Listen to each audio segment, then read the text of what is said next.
Hello नमस्कार साथियों, एक बार अपना आप लोग के बीच उपस्थित हूँ और आज एक बहुत ही महत्वपूर्ण सूचना के साथ आप लोग के बीच उपस्थित हूँ।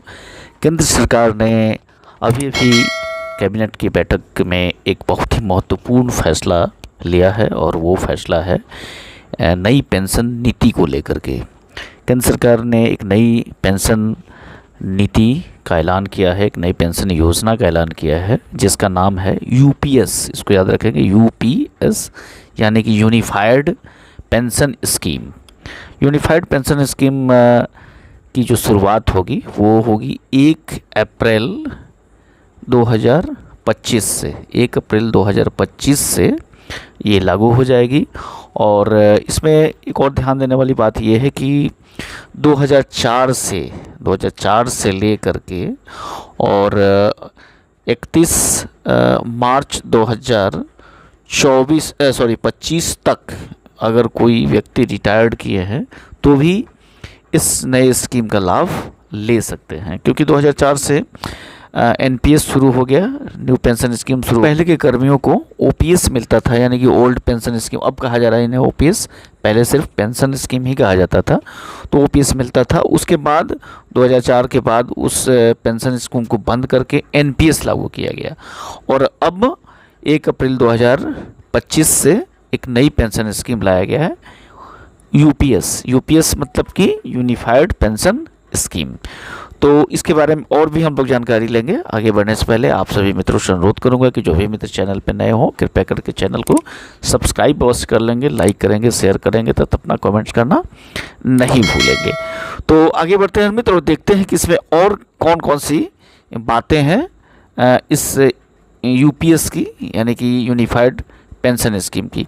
तो इसकी सबसे मुख्य बात ये है कि ये स्कीम 25 वर्ष की सेवा पूरी करने पर मिलेगी, यानी कि इसका जो लॉकिंग पीरियड रखा गया है वो 25 वर्षों का रखा गया है। 25 वर्ष तक की अगर सेवा को आप पूरे कर लेते हैं तब आप यूपीएस की फुल स्कीम लेने के योग्य हो जाएंगे। और उससे पहले अगर 25 वर्ष से पहले अगर आप सेवा से अपने आप निकल जाते हैं या फिर कुछ ऐसी बात होती है कि आपको निकाला जाता है, तो आपको मिनिमम 10,000 रुपीज़ आपको पेंशन के रूप में प्राप्त होंगे।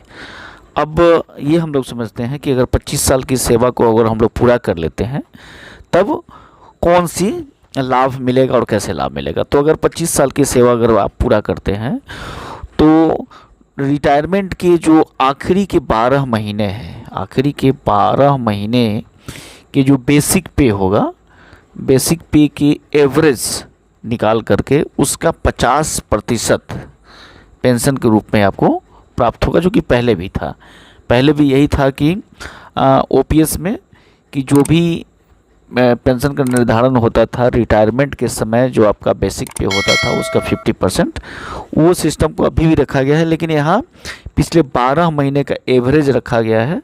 पहले भी था कि रिटायरमेंट के जो अंतिम माह का जो बेसिक पे होता है उसकी 50% आपका बेसिक के रूप में तय किया जाता है। इसमें कुछ और जो बातें हैं वो ये है कि अगर किसी पेंशन भोगी की मृत्यु हो जाती है तो जो उनके आश्रित होंगे उसका 60% बेसिक के रूप में उनके स्पाउस को मिलेगा। उसके बाद जो भी उस पर डीए या अन्य जो भत्ता मिलने वाला है वो मिलेगा। तो इस प्रकार से ये यूनिफाइड पेंशन स्कीम जो है वो अभी केंद्र सरकार के कर्मचारियों के लिए लागू किया गया है। और यहाँ केंद्रीय कर्मियों को यह भी छूट दी गई है कि या तो एनपीएस या फिर यूपीएस, दोनों में से कोई योजना को वो चुन सकते हैं। अगर किसी को लगता है कि नहीं हम एनपीएस के ही साथ हम एडजस्टेबल है तो एनपीएस के साथ वो आगे बढ़ सकते हैं, या फिर उन्हें लगता है कि नहीं हमें यूपीएस के साथ जाना चाहिए यूनिफाइड पेंशन स्कीम के, तो वो यूपीएस का चुनाव कर सकते हैं। ये बिल्कुल ऑप्शनल रखा गया है। तो अभी फ़िलहाल केंद्रीय मंत्री जो अश्विनी वैष्णव हैं उन्होंने आज ही केंद्रीय कैबिनेट की बैठक समाप्त होने के बाद प्रेस कॉन्फ्रेंस में इन सारी बातें को बताया है।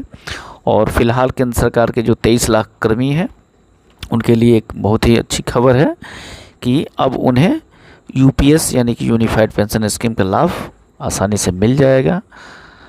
तो फिलहाल इस वीडियो में इतना ही। आप यूपीएस से संबंधित और भी चीज़ों को जानने के लिए चैनल पे बने रहें। चैनल पे इस संबंध में आगे भी अपडेट किया जाएगा। बहुत बहुत धन्यवाद मित्र।